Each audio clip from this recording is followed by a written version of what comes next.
Before there were mirrors, before there was steel, before there was even a single written word, our ancestors were already scraping the hair from their faces with sharpened stones. The razor is one of the oldest tools humanity ever invented, and yet almost nobody knows its story. How did we go from dragging a flake of flint across raw skin to the 5-bladed cartridges sitting in our bathrooms today? The answer stretches across more than 50,000 years, through pharaohs and emperors, through Sheffield steel and Parisian inventors, through one of the greatest business schemes in history. This is the hidden history of the razor. Let us begin in the deep prehistoric past, long before farming, before cities, before metal of any kind. The earliest evidence we have suggests that human beings were removing hair as far back as the Stone Age, perhaps 100,000 years ago. The tools they used were the only ones they had: stone. Across Africa, Europe, and Asia, our ancestors learned to strike flakes of flint and chert, napping them into edges so fine they could split a hair. These crude flint blades, some dating back tens of thousands of years, were among the first razors. Imagine the courage it took to draw one of those jagged stone edges across your cheek, with no soap, no lather, nothing to dull the bite. In some parts of the world, early people found something even sharper. Obsidian, the glassy black stone born from volcanoes, can be flaked into an edge thinner and keener than modern surgical steel. From Mesoamerica to the Mediterranean, ancient peoples prized obsidian for cutting tools, and it almost certainly served to trim and remove hair as well. Elsewhere, people reached for what nature provided closest at hand. Along coastlines, seashells, especially clamshells, were used like tweezers, plucking facial hair out by the root. Some cultures shaved with shark teeth. Others rubbed away hair with rough volcanic pumice. Long before any blacksmith lit a forge, the urge to be smooth, to be clean, to mark oneself as different from the beasts, was already deeply human. Why did people bother at all? The reasons were as varied as the cultures themselves. In many early societies, removing hair was about hygiene and survival. A clean face and scalp gave lice, fleas, and mud fewer places to hide. In hand-to-hand combat, a beard was something an enemy could grab. But there was something deeper too. To shape the body deliberately, to control how one appeared, was a way of saying we are not animals. We choose. We have culture. The razor, from its very beginning, was never only about hair. It was about identity. Nowhere did that idea bloom more spectacularly than in ancient Egypt. By around 3000 BC, along the banks of the Nile, shaving had become a defining feature of an entire civilization. The Egyptians associated body hair with the unclean, the uncivilized, the foreign. Priests shaved their entire bodies, head to toe, sometimes every single day, believing that smooth skin kept them pure enough to serve the gods. The wealthy and the powerful followed suit. To be hairless was to be elite, refined, and above all, Egyptian. And the Egyptians had the technology to match their obsession. As metalworking advanced, they crafted razors from copper, and later from bronze, an alloy of copper and tin that held a far better edge. Archaeologists have recovered Egyptian razors with beautifully worked handles, some shaped like tiny axes, others elegant and curved, often buried alongside their owners so they could keep grooming in the afterlife. The pharaohs themselves shaved their heads, then wore elaborate wigs to shield their scalps from the brutal Nile sun and to display their rank. Even the famous false beards worn by rulers, including, it is often said, by Hatshepsut, the woman who ruled as pharaoh, were ceremonial pieces strapped on over a clean-shaven face. In Egypt, the barber was a respected figure, and the razor was an instrument of status and of the sacred. As we move across the ancient world, the relationship between cultures and hair grew more complicated. The ancient Greeks generally admired well-groomed beards as a sign of manhood and wisdom, and you can see those proud curling beards in their statues of philosophers and gods. But everything changed with one young king. Alexander the Great, who conquered an empire stretching from Greece to India in the 4th century BC, is famously said to have ordered his soldiers to shave their beards before battle, reasoning that a clean face gave the enemy nothing to grab in combat. Whether the story is exactly true or not, the fashion shifted, and the clean-shaven look spread through the Hellenistic world. It was in ancient Rome that shaving became a true social ritual. The Romans had a specific word for their razor, the novacilla, an iron or bronze blade used by professional barbers.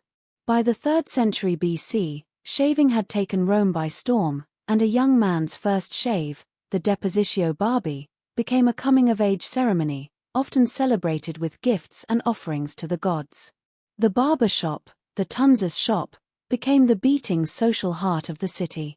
Roman men gathered there to gossip, argue politics, hear the latest news and have their faces scraped smooth, often with no soap at all, just water and a steady hand. It was not always pleasant. Iron blades dulled quickly and rusted, nicks were common, and a bad barber could leave you bleeding.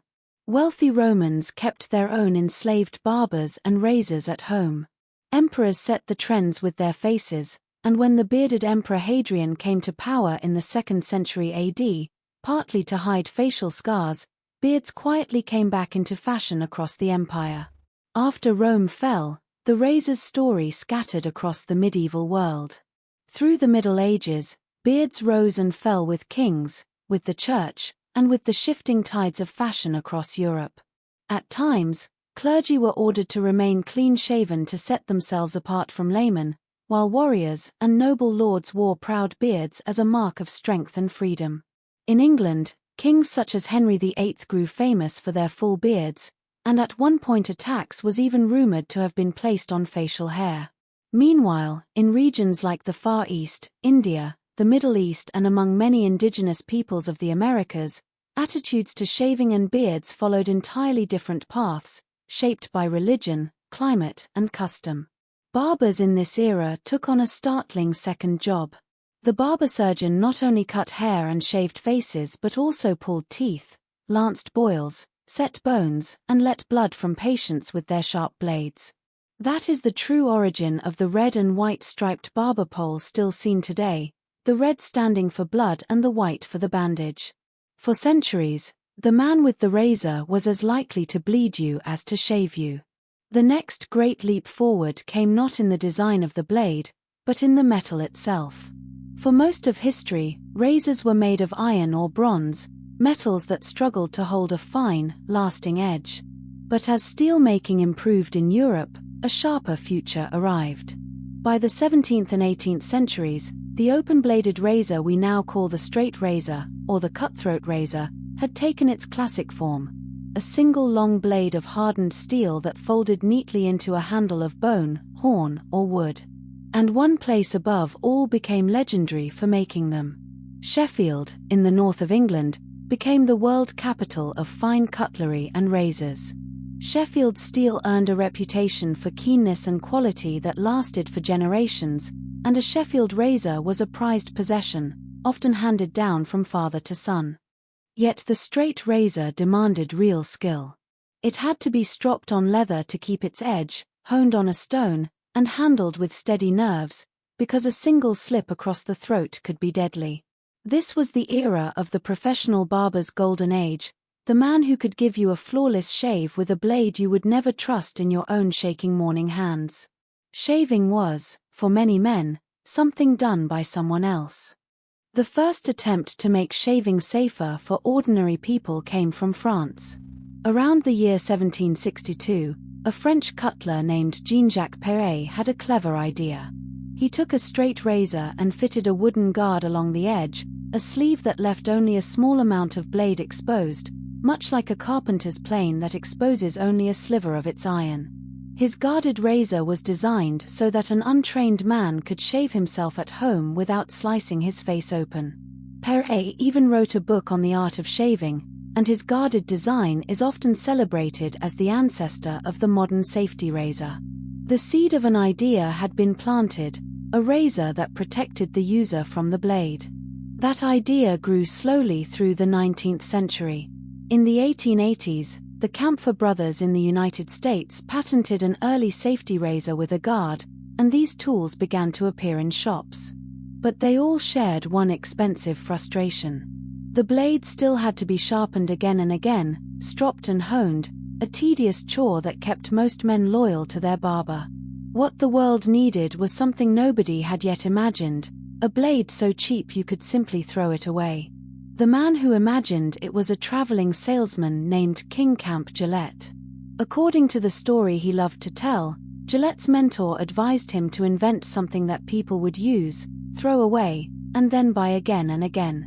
One morning around the turn of the 20th century, standing before his mirror with a dull straight razor, Gillette had his flash of inspiration. What if the blade were a thin, cheap wafer of stamped steel, sharp on both edges, clamped into a holder, and thrown away once it went dull? No stropping, no honing, no barber. There was just one problem. For years, metallurgists told him it was impossible to mass-produce steel thin and hard and cheap enough. Gillette did not give up.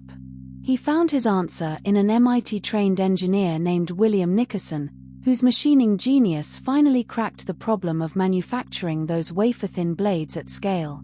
In 1903, the American Safety Razor Company, soon renamed for Gillette himself, sold its very first razors.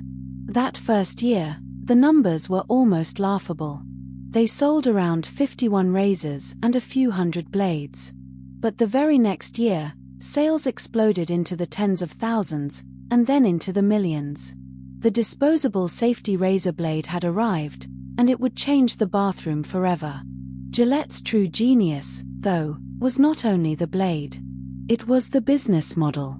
He could sell the razor handle cheaply, even give it away, because the real profit came from the steady, endless stream of replacement blades that customers had to keep buying. This idea, give away the handle, sell the blades, became one of the most copied strategies in all of business, the so-called razor and blades model still used today for everything from printers and ink to game consoles and coffee pods. Then came the First World War, and the United States military issued Gillette safety razors to millions of soldiers in their kits. Those men came home from the trenches already in the habit of shaving themselves every morning. An entire generation had been converted, and the clean-shaven 20th century man was born. But even as the safety razor conquered the world, another inventor was dreaming of doing away with the blade and the lather entirely. His name was Jacob Schick, an American Army colonel who, the story goes, grew tired of shaving with cold water and a wet blade in the freezing wilderness of Alaska. Schick became convinced there had to be a dry way to shave, with no water, no soap, no lather at all. He developed a razor powered by a small electric motor, with oscillating blades that moved behind a thin perforated screen, cutting hair without ever touching the skin directly. After years of work, Schick patented his electric razor and, in 1931, put the first commercially successful electric shaver on the market. It sold slowly at first, in the teeth of the Great Depression, but the idea caught on. Soon competitors like Remington and the Dutch company Philips, with its distinctive rotary head shavers, joined the electric revolution, and the dry shave became a permanent rival to the wet one. From here, the pace of innovation only quickened. For decades, men used double-edged blades that still had to be unclamped and replaced. Then, in the 1960s, the American company Wilkinson Sword introduced blades coated in a thin layer of stainless steel and other materials that stayed sharp far longer, a small revolution in comfort. Companies raced to make shaving safer and easier still. They sealed the blade inside a disposable cartridge that snapped onto a reusable handle, so the user never had to touch the steel at all. In the 1970s, Gillette and its rivals, including the company founded by Marcel Bitch, the maker of Bic, even introduced the fully disposable plastic razor, cheap enough to use a few times and toss entirely. Then began what some have jokingly called the Blade Wars. For most of history, one blade had been enough. But manufacturers discovered that more blades, working together, could lift and cut each hair more closely and smoothly. The two-blade cartridge gave way to three, with Gillette's Mach 3 in the late 1990s. 3 became 4, 4 became 5, with razors like the Gillette Fusion, and rival brands pushed the count even higher, adding lubricating strips, pivoting heads, flexible hinges and trimmer blades on the back. Each new model promised the closest, most comfortable shave in history, and the bathroom cabinet filled with ever more elaborate plastic and steel. For a very long time, this entire enormous industry spoke almost exclusively to men. But that changed in the 20th century, and changed dramatically. As fashions and sleeveless dresses shifted in the early 1900s, advertisers began encouraging women to remove underarm and leg hair, opening up an entirely new market overnight. Gillette launched a razor aimed at women, the Milady Decollete, as early as the 19-teens. Decades later, brands rolled out razors designed specifically for women, like the Gillette Venus, with curved handles and softer marketing. The shaving industry had doubled its potential customers, and grooming became a daily ritual for billions of people of every gender across the planet. Today, the razor is a multi-billion-dollar global industry, dominated by giants like Gillette, Schick and Wilkinson Sword, and shaken up in recent years by upstart subscription companies like Dollar Shave Club and Harry's, which sold blades directly to people's doors and challenged the old high prices. The very same razor and blades trick that King Camp Gillette pioneered more than a century ago is still quietly at work every time you buy a pack of replacement cartridges.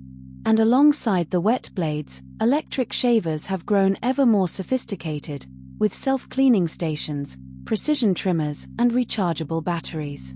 So pause for a moment and think about what you hold in your hand the next time you shave. That small, ordinary tool is the descendant of a flake of flint chipped by a Stone Age hand, of a gleaming bronze blade buried with an Egyptian priest, of a Roman novacilla scraping in a noisy barbershop, of a folding Sheffield straight razor stropped on leather, of Jean-Jacques Perret's wooden guard, of King Camp Gillette's throwaway wafer of steel, and of Jacob Schick's humming electric motor.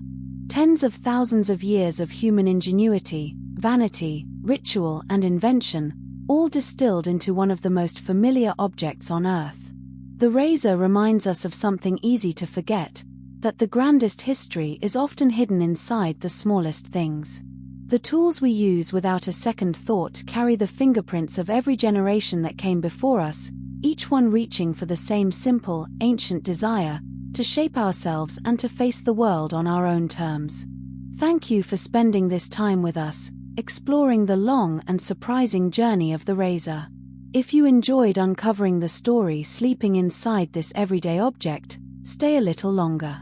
There are countless more hidden histories waiting to be told, and we would love for you to discover them with us.